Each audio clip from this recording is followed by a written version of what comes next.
Hey everybody, welcome back to the shop. It is now Thursday. I did this infusion on Sunday, Sunday around midday, and I shut the vacuum off Monday morning. So kind of crazy, but after all that chasing the vacuum leak with the last, last go around, this thing is still holding vacuum tight. The pump has been off for almost 4 days now, so I'm pretty happy to see. Kind of crazy after all that crap I went through trying to get this thing sealed up that it's completely held vacuum with the pump off for this long. So I'm going to start pulling this thing apart and pull all the consumables out, and let's see how we did. Check it out. Let's take a look. All right, just take a little closer look here. Again, vacuum is off, has been off. You can see that the bag is still plenty tight, and resin lines are hard, and I'm happy. So everything looks really good. No dry spots. The resin flowed out all the way to the edge of the flow media and a little bit past into the breather, which is exactly what I wanted. And I'm sorry, not breather, peel ply. And just started to flow a little bit past, which is what I wanted. This peel ply acts as sort of a resin brake. I wanted to stop the resin before it got to the vacuum line. So everything seemed to work out good. Now, the bag is a little bit loose out here where the vacuum is let loose, but it stayed tight in here, sealed against the layup itself. So I'm not surprised that it's loose out here. That's to be expected. But in here against the layup, it's nice and tight. So, I wasn't expecting it to hold, perfect vacuum with no pump running for 3 days. But it's tight against the layup was which I was really worried about, and which is great. So let's peel it apart, take a look.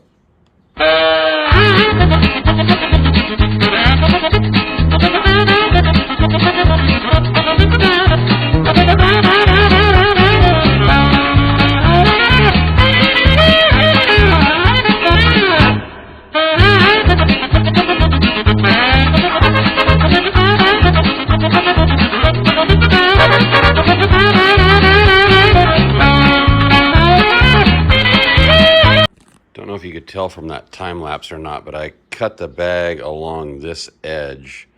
I'm going to attempt to reuse at least the bottom side of the bag, maybe not the top, but it'll save me a ton of effort if I can at least reuse the bottom half. I am going to try to flip the top half back over and reseal that. I'll pull vacuum on it and see if that seals back up. In places the top bag does get bonded down. This bag is pretty thick, so it tends to not tear easily. So I'm hopeful that doesn't have a bunch of holes in it, but it very well could. So if that's the case, I'll simply, drag a new piece of bag over the top, reseal it. And I'm confident that the bottom side is okay, but if I can save the top side, great. I will try to redo that. So now comes the tedious part. I've got to peel up. I think I can save all the vacuum line around the perimeter. Obviously the resin line in the center, that's junk. It's full of resin. I got to pull the flow media, the breather, and then the peel ply. That's going to be a real chore, just based on previous experience. So I'm going to get after that and pull that out. That'll probably take me a little while. Maybe I'll film a little bit as I go. I'll probably show you progress after I've done a bit. So I guess hang tight. We'll see how that goes. So this has actually taken me quite a bit longer than I'd like to admit to get all this out of here. It really glued in here really well. So basically I'm just running this putty knife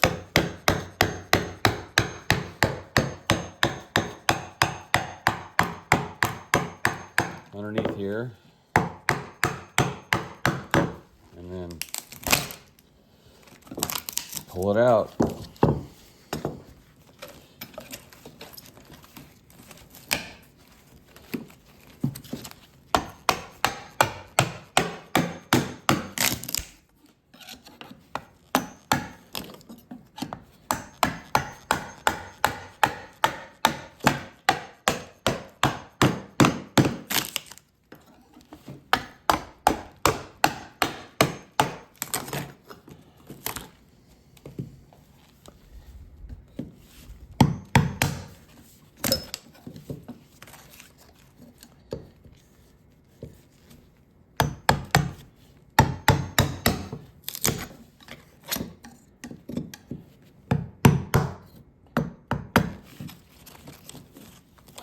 It's pretty tedious. You just have to get in there and, you know, pop it loose. Once you get it loose, it comes out pretty easy. And of course, the peel ply comes up beautifully, but the rest of it is it's a pain. So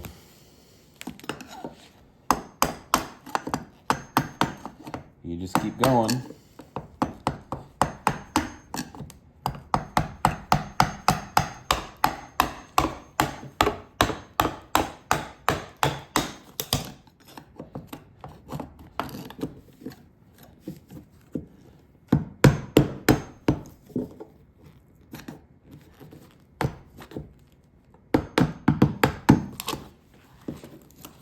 Sidewalls are a little bit harder to get. You kind of have to start over here and kind of chip it off. The tripod's in the way to kind of get back here, so I'm gonna stop there, and I will put it on time lapse though, and I'll get the rest of this out, and then I'll show you what the rest of the layup looks like.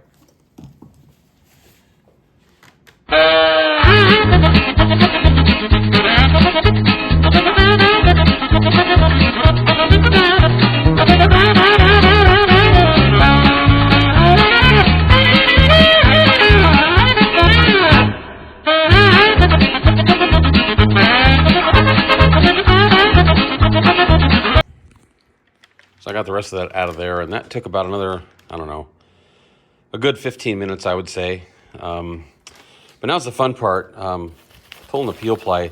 To me, this is like almost like pulling a part out of the mold. I guess probably second best to that. Maybe it's like pulling a scab, or, you know,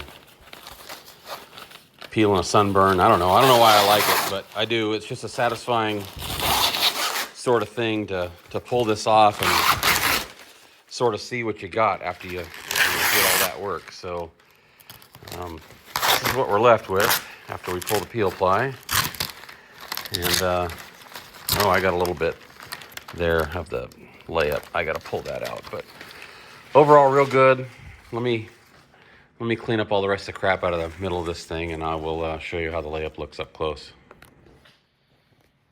Okay, I got this mostly cleaned up in here. There's still a little bit of debris in there, and I'll have to get in there and clean that out with the vacuum. But overall, it looks really good. I've got two little places where the bag bridged. I don't know if you can see that. There, it's a pretty good view. So it's filled with resin. It's just the bag bridged over there.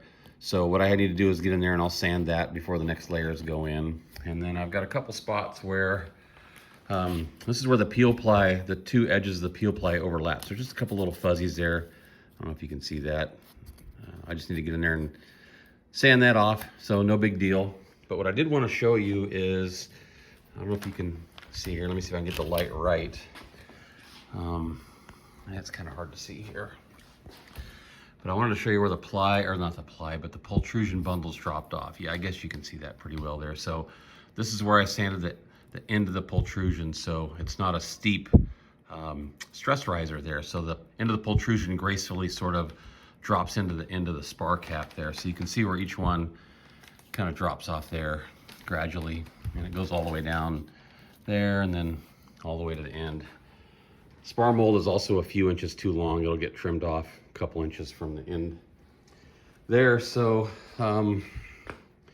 there's another stack of pultrusions dropping off there. So from here, the bundles are really short. I'll pull out the rest of the pultrusions to show you. I've got like 3 more stacks. Let me back that off a little bit. So I think the longest one is only like about 4 feet. So I'll only be doing kind of the center portion of the layup here. And then the hard points for the center wing mounts where the welded angles for the wing mount go, and then the hard points for the landing gear go, and then the rest gets foam, and then a couple more layers of carbon, and the actual spar will be done. So I'm guessing 2 more layups, 1 more for pultrusions, and then hard points and foam, and then carbon. So the hard points and foam and carbon will be 1 layup, and the pultrusions will be 1 more layup. So let me grab the rest of the pultrusions. I'll put them on my workbench and show you what's left of that. This is the rest of the pultrusion I have to put in the spar. So you can see the longest ones here are 56 inches. So I'm really down to the last little bit.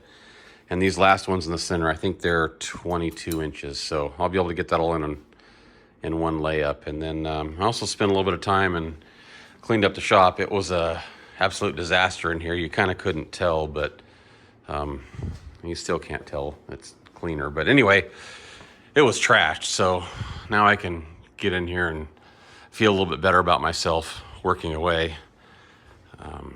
So I'm gonna start, I gotta sand all these guys. You gotta sand all four sides and then also, you know, taper the ends. I use a DA with 80 grit, but it'll still probably take me a good hour to sand all that stuff. It's fairly tedious, and then you have to wipe it all down with acetone, and then I go back and remark all the centers so that I can make sure and get it lined up exactly within the center of the spar there. There's a little bit of fudge factor. I cut the pultrusions a little bit long to make sure that I had a little bit of you know, fudge factor on either side, but still, you've got to be fairly precise. And then, oh, a little rant here. I just went and bought another gallon kit of MGS 285 resin. That's what I've been using on the whole aircraft, with the exception of the molds. I made the molds with some other resin, but holy crap. $550 for a gallon kit now of this stuff, which is just absolutely insane. Now, granted, I am using the slow hardener, which is a little bit more money. I live in the desert here, so I like a little bit of extra work time, but dude, I can't do that anymore. I'm gonna finish out the spar with that, but the rest of the construction, I gotta switch to something else. Probably Pro Set, I'm thinking. Yeah, my butt is on the line, but there's other resins that are, you know, just as good. I love the way MGS works. I love the way it smells. Well, I don't love the way it smells. It doesn't irritate me. It's got a very pleasant odor, but holy cow, man, that's just insane. I can't sustain that. That's a lot of money. So anyway, I'm gonna get going on that and get them in there. Hey guys, welcome back to the shop. It's time to finally get this spar done. So Ryan is cleaning up the last little bit of the pultrusions there to go into the spar mold. And I've got the mold cleaned up a little bit, just did a little sanding in there, nothing really crazy. So let me get this turned around and I'll show you what we're doing here. So after pulling all the old material out of there for the consumables, I basically just went in here and gave it a light scuff with some 80 grit just to clean off kind of the fuzzies, and then we wiped it all down. And what we're doing here, the rest of the pultrusions, they're all sanded. So Ryan's just cleaning them off with solvent, and then we're going back and remarking the center line there that you can see. So we'll start stacking those in, and then each stack of 5 goes in, and then a layer of carbon, and the last stacks, I believe there'll be 5, 5, and then 3, and that'll be the end of the pultrusions in the full mold here, and then we can start adding in the foam for the shear web. So we'll start working on that. I'll show you what that looks like.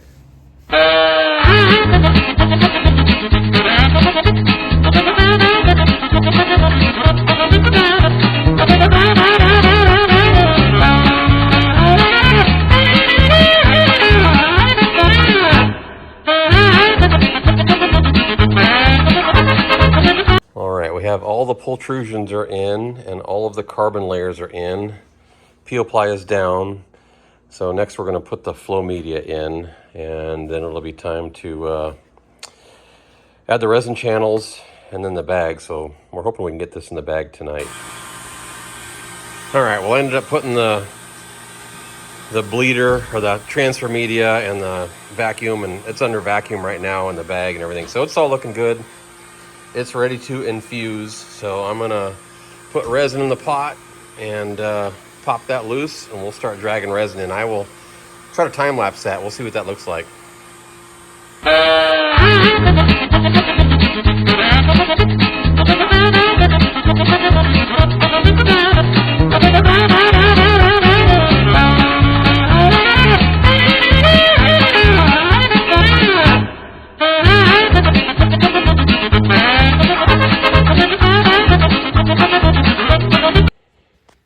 All right, so as usual, it's a few steps later, and didn't do much filming. So obviously got all the consumables pulled off. Everything looked fine there.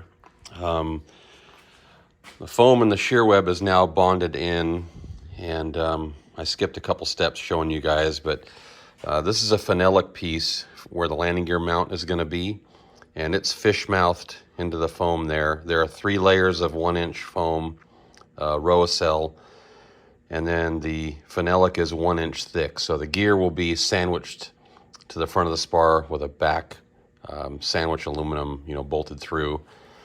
The spar engineering only says I need 1 inch of foam through the entire spar.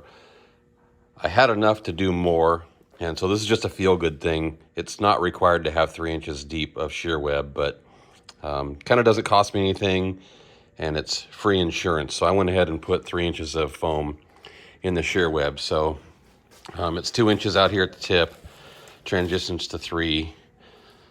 I'll need to sand this down and pan it down to where it meets the phenolic for the landing gear, and then the same as it crosses over, and then again there. Once that's done, it'll get another 2 layers of carbon on the backside, and then the spar will be done. So man, we're getting close to the end here. I'm really excited about not working on the spar anymore and getting back on the wing. So Ryan's been a champ. He's been helping me every step, and we knocked this out. So the next thing I think I'm going to do is start sanding this step here so it blends in nicely into the phenolic, and then we'll get it ready to throw the carbon in here. All right, so the foam is all sanded now. You can see I got it all nice beveled down into the phenolic there. And I also rounded it a little bit down here. That just helps the carbon make the transition a little bit there, since I'm not going to vacuum bag these outside layers. It's just going to be a wet layup. Sharp transitions are kind of hard for those carbon layers to make. It's fairly stiff, so if you can ease that transition a little bit, it'll help make it wrap around. And I'll also run a bead of cabo in this tight corner here, and it'll also help the transition this way. So it's still full of crap. I got to vacuum this out and then clean it all out. And let me do that. I'll clean that up and I'll show you that. And then I also started making landing gear parts. So I will kind of give you a preview of how the landing gear is going to go together. So let me pull the vacuum over here, get this cleaned up, and then we're just about ready to put carbon in. Okay, everything is cleaned up now, and I wanted to show you these gear plates I started making. So the landing gear bolt to the spar, and there are 2 of these fish plates, one behind and one to the front of the spar, so they get sandwiched there, and then aluminum tube gets welded. Eventually that'll get welded to this little axle mount here, and that bolts to the axle there. And I'm going to wait to obviously finish building that until the wing is built and probably mated to the fuselage, so I can figure out the proper landing gear length for prop clearance. But I wanted to kind of get that going because I've got to probably drill these through holes before I install the spar. And then I've also got to install a dropout in the lower skin when I lay that up, so I'll have access to install the gear leg. So just trying to plan ahead a little bit for that. So anyway, this is all ready to go. I'm going to start laying up carbon. So here we go. All right, carbon going in. Expert carbon tech Ryan there is getting his fingers sticky there. So we've got about 2/3 of the spar done here, as you can see right there, all the way down. First gear plate is covered all the way through the center section, and we're up to the next gear plate here. So we just got a little bit more to go, and kind of hard to film and do that at the same time, so apologize for not doing that, but it is what it is. So we're gonna wet out some more carbon, and then we'll get peel ply on this and we'll be done. There it is, spar all done. Peel ply is on, and I didn't bother to wet the whole thing out because not too concerned about the surface finish on this, just trying to make it clean. So we'll let it cure up and pull it off. All right, so she's all cured up now, and we're starting to pull the mold off of the table. So the plan is to pull the mold up, and if you remember, it's split into 4 sections. So we're gonna try to demold the spar that way, and then we'll trim it afterwards. I have a feeling this is going to be a little bit of a chore to demold. Hopefully not, but with several layups and my attempt at flex seal there, the mold is probably glued down. So we'll see what happens.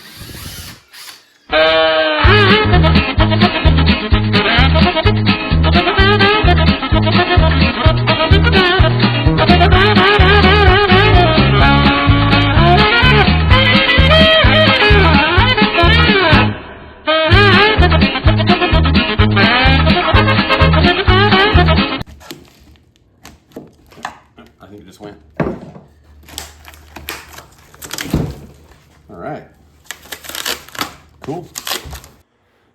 All right, well, so far so good. I don't see anything scary there. So we're gonna keep going, see if we can get the whole thing out here.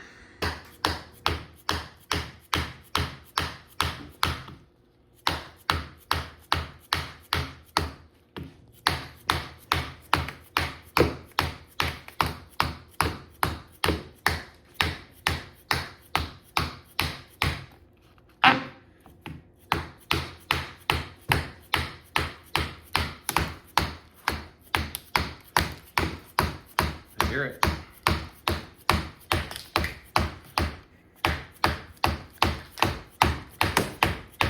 I hear it. There it went. Cool.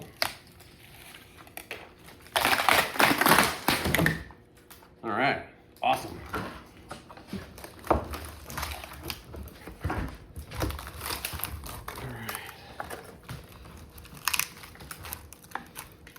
More down here.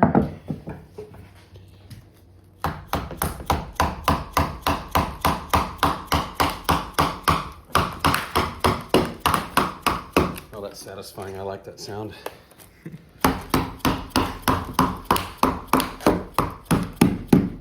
Okay, I think. Let's see. Let's roll it. Let's see if I can roll it back over on its face here. There we go. All right. Oh yeah. 75% done.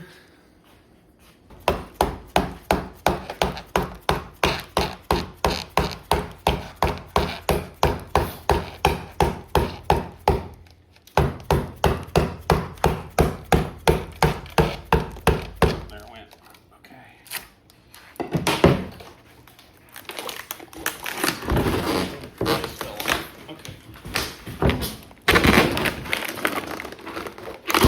At least it's light enough for you to pick it up. Cool, we got a spar.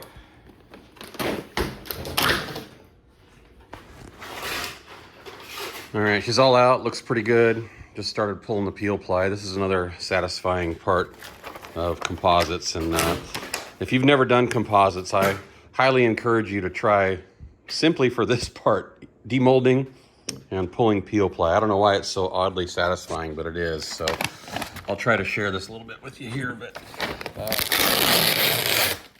it's just cool to pull this off and see sort of all your hard work for such a long time. And you finally get to see kind of what the finish looks like. And, all indications are this is a very nice part, so I am extremely happy.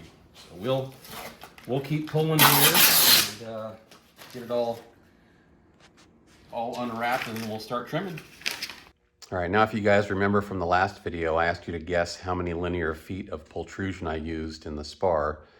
And the answer is 478 linear feet.